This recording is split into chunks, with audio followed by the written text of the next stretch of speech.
ছোলা 5 কেজি,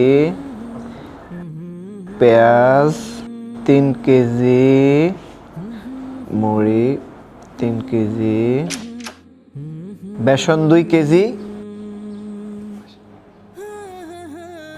হ্যাঁ, তারপর বুটের ডাল 3 কেজি। আচ্ছা, আসার সময় নিয়ে আসবো। ওকে। কি খবর?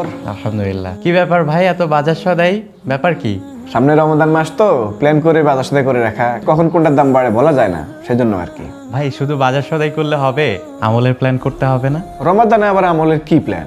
রমাদান তো শুধু রোজা রাখার জন্য নয়, রমাদান মাসে তো আমলের ফজিলত অনেক বেশি। তো এই ফজিলত আমরা আরো কিভাবে আরো বেশি বেশি বাড়াতে পারি সেটার জন্যই একটা প্ল্যান নিয়ে আসছি।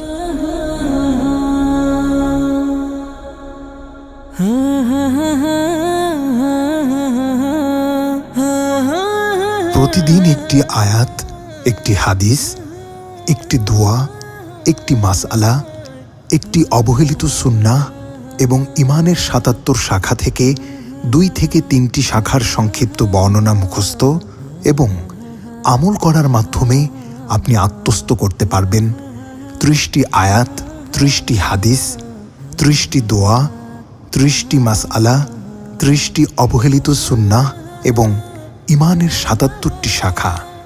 এতে আরও যুক্ত করা হয়েছে সালাত ট্র্যাকার, কোরআন ট্র্যাকার এবং দৈনিক চেকলিস্ট, যা দ্বারা আপনার প্রতিদিনের আমল দিন শেষে আপনি নিজেই পরিমাপ করে নিতে পারবেন। সম্পূর্ণ নতুন আঙ্গিকে বর্ধিত সংস্করণে এবছরের রমাদান প্ল্যানার। ভাই, এত সুন্দর প্ল্যান শুধু আপনার আমার না, সবার থাকা দরকার। রমাদান প্ল্যানার আমরা নিয়েছি, আপনি নিচ্ছেন তো?